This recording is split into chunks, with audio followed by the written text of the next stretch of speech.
everybody. Welcome back to another episode of Lifeline for Daily Living. Glad that you've joined me again today. I want to ask you a question. Are you experiencing any kind of trouble? And if you are, what kind of trouble is it that you're experiencing? That's what I want to talk about today. How to handle what you're going through, the trouble that you're going through. How do you deal with that? See, it's not a matter of if you're going to have some trouble, but when you do experience trouble, how are you going to respond to it? That's what we're looking at. Trouble is defined as a state of mental distress or worry. Mental distress or worry. Does that describe you? I wonder if it does. I know there's a lot of people, particularly in this last year with all of this pandemic stuff going on, we've noticed that depression has increased, the rate of anxiety has increased, suicides have increased, marital and family discord has increased, sense of isolation, which leads to depression, has increased, financial difficulties has increased. All of us are experiencing some of that stuff, more perhaps now than we ever have before. So the question isn't if you will experience trouble, but when you do, how do you handle this mental distress and worry? Some of you are experiencing personal problems, okay? Whatever that personal problem might be, a struggle, maybe a struggle with depression, maybe a struggle with anxiety, whatever that trouble is. Some of you are experiencing financial trouble. Because of the pandemic, a lot of businesses have had to close and don't know if they're going to reopen or not. People have been laid off. Companies have scaled back their work because the money's not coming in, so therefore they have to lay people off. Some companies have closed completely, probably never to open again. Maybe because of that, you're experiencing financial trouble. How am I going to pay my bills? How am I going to pay my rent, my mortgage, my electric, my whatever it might be? So you're experiencing that. Some of you might be experiencing work-related trouble. Maybe it's trouble with your supervisor or trouble with your coworker. Maybe you're just not sure when you go in the morning whether you're going to be told, that's it, we have to lay everybody off. So you're experiencing work-related issues, or for some of you, marital, and I mentioned that just a minute ago. Maybe you're experiencing marital trouble that's related to the pandemic, or maybe not even related to it at all, but you're experiencing marital discord, marital stress, marital, you're just worried and fretting about your marriage. And some of you may be experiencing spiritual trouble on a greater or lesser degree. You're just struggling with what we refer to as a crisis of faith, a crisis of faith. And so the question then is not if those times come, but when they do, how am I going to respond? Well, I need to respond in a way that looks to truth. Okay, there's a lot of false stuff going on in the world in which we live, in the culture in which we live. I want to know the truth. And so when I want to know the truth, I go to scriptures and I look, because that's the foundation. That's the foundation upon which all of us should build our life. I realize that some don't, but we should build our life on the truth. It's the truth that has stood for thousands and thousands and thousands of years. No matter how much people persons try to attack it and discredit it and get rid of it, it has stood strong for thousands and thousands of years. So when I'm experiencing trouble, I want to go to a source that is stronger, that can tell me the truth, unvarnished, not hedging in any way, but tell me the truth, particularly about how to respond in times of trouble. And so I want to read this for you. I'm going to pop this up on the screen for you. And it comes out of Isaiah chapter 43, verses 1 to 3. And here's what Isaiah says, or God speaking through Isaiah, I think, to you and I. Isaiah chapter 43, beginning of verse 1. But now, this is what the Lord says. He who created you, O Jacob, he who formed you, Israel, do not fear, for I have redeemed you. I have summoned you by name. You are mine. When you pass through the waters, I will be with you. And when you pass through the rivers, they will not sweep over you. And when you walk through the fire, you will not be burned.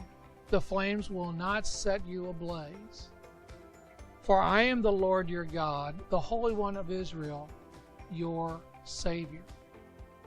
What a powerful, powerful passage that is. And how true it is for the experiences that you and I have today. What we experience as trouble today. I want to outline 6 different things for you of how to respond when you experience, notice I said when you experience trouble, how are you to respond? How are we to respond? First of all, when you look at the very first verse, Isaiah says to us, in times of trouble, looking to God frees us from a fear that tends to paralyze us. Some of you have been there. Fear that is so overwhelming about the trouble or problems that you're experiencing that you just kind of freeze. You don't know which way to go. You don't know which way to turn. If I go over this way, I'm going to get blown up. If I go over this way, I'm going to get blown up. So I'm just going to stay right here and just do nothing. But really doing nothing isn't the answer at all. And so Isaiah says to us that, and God says to us that you don't need to be afraid. When trouble comes and seeks to overwhelm you and sweep you under, you don't need to be afraid. Fear is what gets us into deeper trouble, because we make decisions when we're experiencing trouble. We make decisions based upon that fear factor. And basing our decisions on fear factor is always going to deepen our trouble and deepen our problems. So we don't need to have fear, because God formed us. He said, I have formed you. I have created you. He knows you and I better than we know ourselves. And so we don't need to fear because of that. We don't need to fear because God is actively working in and through us. Even in the trouble that we find ourselves in, even if it's our own made problem, something that we've done ourselves to get us into trouble. He is there he knows us. He knows this problem knew this problem was going to come up even before we did. You see, he's not limited by time or space. And so he knew about this far in eternity past, and he has the answer for you. He says, you don't need to be afraid because I formed you. We don't need to be afraid because he has staked a claim on us. You are mine, he says. I have redeemed you. So we don't need to be afraid because God says, I have redeemed you. You are mine. I've called you by name. I've called you by name. Now, what you need to understand is particularly in Old Testament, New Testament as well, but in Old Testament, names meant the character of the person. He knows us by name. There is an intimate awareness with us. Now, you and I may know John and George and Jim and Helen and Sarah. We may know people by name, but we don't know them. Understand? So when he says, I have called you by name, that means that he has searched you out, and he knows you intimately. And because he knows you intimately, he says when trouble comes, we don't need to be afraid. Number 2, in times of trouble, looking to God supplies us with needed strength and assurance. Sometimes when we feel the most trouble is when we feel the weakest, right? We don't feel like we can go on. We don't feel like we can handle this anymore. We don't feel like it's just going to totally overwhelm me. Okay, I'm so anxious. I'm so fearful about what's going on. I just can't handle it. He says that he is our strength. He's our fortress, the psalmist says. Our very present help in time of trouble. Now, often, if we're honest with ourselves, oftentimes what we do is we look to everyone and everything else to help solve our problem. And God is simply saying, I'm here. If you'll look to me, if you'll trust me, then I will work with you to solve the problem so that you grow stronger as a result of it. Many of us just want to escape it, right? I think that's normal. We want to escape it, but God says, I want to teach you something in and through the trouble that you're experiencing. So in times of trouble, not only should we not fear, but we should know that God supplies our strength when we just can't, I'm sure you've been there. We just can't take another step. We just can't. We don't have the strength to go on. We don't have the strength for one more step. And He gives us the assurance, I will never leave you, and I will never, ever forsake you. Number 3, in times of trouble, looking to God deepens our relationship with Him. It deepens our relationship with Him. See, what He wants more than anything else, He doesn't want to just simply rescue us, from our trouble. He wants to deepen our relationship with Him. He wants us to know that our relationship with Him is precious. I have called you by name. You are mine. You're mine. Is there anything or anyone that is precious to you? I'm sure there is. You can name maybe several people that are precious to you, or that precious heirloom maybe that you have, or that precious possession that you have, whatever it might be. It's precious. He says, you are precious to me. It's a relationship that is pressured, but it's also one that is honored. You are mine. You're mine. Wow. Now, you have family members that are yours. You don't see them as possessions, I get that. But they're yours. They're not mine. They're your relatives. They're your family. And they're precious to you because of that relationship that you have. And those relationships are to be honored. But it's also sacrificial, and it's one that glorifies God. John 3:16 says, for God so loved that He gave. It's one that is sacrificial. He has sacrificed everything to have a relationship with you. So in times of trouble, God is looking to deepen our relationship with Him. 4th, in times of trouble, looking to God produces a testimony of His sustaining grace. See, there's a lot more to this whole thing of having trouble than just the trouble itself. See, we can become, really zeroed in on whatever the problem is, whatever the issue is, to the exclusion of everything of the bigger picture. And God wants us to see the bigger picture. He wants us to see that us going through whatever we're going through can be a testimony of His sustaining grace. That when we're too weak to go on, when we're too overwhelmed and we just want to sit down and quit, that He sustained us, that it's His grace that has sustained us and that will sustain us through. Notice in our passage today the word through. So when you go through the water, when you go through the river, when you go through the flame, I will be with you. Now, we want to escape, right? I mean, who wouldn't? we want to escape. We don't like going through trouble. We don't like experiencing pain, emotional pain, or physical pain for that matter. We don't like it a bit. So we want to escape from it. And God says, no. There's a bigger purpose in what you're going through. Now, the question that comes about here is, are you going to believe what you see, or are you going to believe what I say? That's what God is saying to us. You're going to believe what you see, the circumstance of trouble, or are you going to believe what I say? That's what He's saying here in Psalm 43. That though you're going through these things, I am still God. I have never stopped being God, will never stop being God.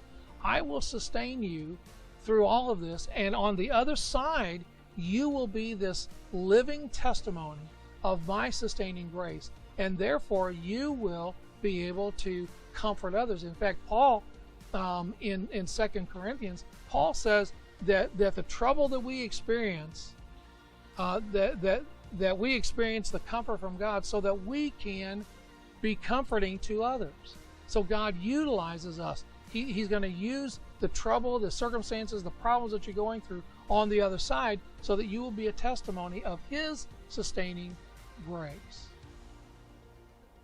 Fifth,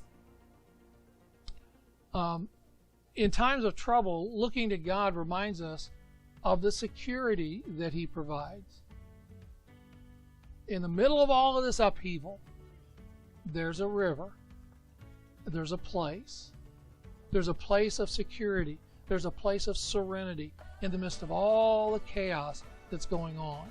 When you read the rest of Isaiah 43, he talks about the earthquake and everything, and the mountains going into the sea and all the churning, and then followed by all of that, he says, there is a river. There is a river. Wow. That river is one of security and peace, and that sustains us. So although we're experiencing and seeing all this trouble around us, we can have this sense of security because He's still God. So in the midst of trouble, looking to God reminds us of the security that He provides. And then last, in times of trouble, looking to God helps us to gain a new perspective. We come out on the other side and we say, oh, that's what He wanted me to learn. Oh, that's the reason I went through that. The reason I lost this job is so that I could get this job. Oh, the reason that I left this toxic relationship is so that I could know that what a healthy, godly relationship. Oh, see that? So for every ending, there is a new beginning, right? Every ending has a new beginning. And so when we look to God in times of trouble, we start gaining a different perspective on what's really going on, that it's not just this pinpointed problem. It's trouble. It's bigger than that. And God is trying to teach me something that's going to mature me, and it's going to sustain me and going to grow me. So you're having a crisis of faith, okay, watch, then the problem and the struggle and the trouble that you're experiencing is so that faith can be renewed and strengthened for the future. See that? He will sustain you in the present and strengthen you for the future. That's what all this is about. So you can either, you can either focus on the problem, focus on the trouble, or focus on Him. You have to choose. If you focus just on the trouble that you're experiencing, or on the problem that you're experiencing, or on the struggle that you're experiencing, then you're not going to see what God is trying to do in and through you. It's the bigger picture. I know you want it solved. Whatever the problem is, whatever the struggle, I know you want it solved, and you want it solved now. We're all like that. But that may not be God's desire for you. He wants to teach you something. He wants you to learn something in and through this. Are you going to believe what you see? Or are you going to believe what I say? Faith is walking up to the edge of darkness and taking one more step. And so, some of you may have, your prayer may have been, God, strengthen my faith. Okay. Well, how does my faith get strengthened if I don't feel weak? How does my faith get strengthened if there's no struggle or problem that I go through? See that? So in times of trouble, looking to God, it helps us to gain a new and different and more godly perspective on what's really going on. There's a bigger picture of what's going on. Now, I've run through those 6 ideas, things that you can do, perspectives that you can have when you're going through the trouble. Notice I said when you're going through and experiencing trouble. Now, let me kind of just wrap all this up real quick. Some of you watching, some of you listening, you're going through a thing right now. I mean, right now, today. And you tuned in, and this is spoken to something that's going on in your life right now, whether it's financial or marital or job related, whatever it might be. You're going through a thing right now. Listen to what God is saying. Don't be afraid. I'm here, he says. Some of you may feel as though God is nowhere to be found. You look for him, and maybe that's because you're so focused on what the issue is, rather than focusing on God helping you and working with you through the issue. Listen to what he says. Don't be afraid. I will never leave you. I will never forsake you. In times of trouble,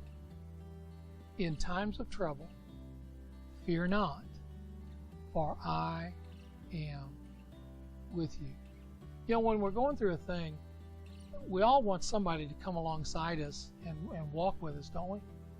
I mean, you know, somebody to just kind of, a shoulder to cry on, or just someone to just walk with us, you know, just to be there. They don't have to say anything, they don't have to do anything, but just to know of their presence, that they're there supporting you. God is that person. Don't be afraid, for I am with you. Thanks for tuning in today. If something I have said has raised some questions or maybe some concerns, maybe today I spoke to something that's going on directly in your life right now, give me a call, 573-732-4575, and we'll talk about it. I'll walk with you through it. Or you can email me. My email address is lifelineonline@hotmail.com. lifelineonline@hotmail.com. Any way that you want to contact me, please do. You don't have to walk through this alone. God says, I'll never leave you. I'll never forsake you. Reach out, give me a call, contact me, and I will walk with you through whatever you're going through. I want to thank you for tuning in to this episode of Lifeline for Daily Living, and I'll see you right here next week on Lifeline for Daily Living.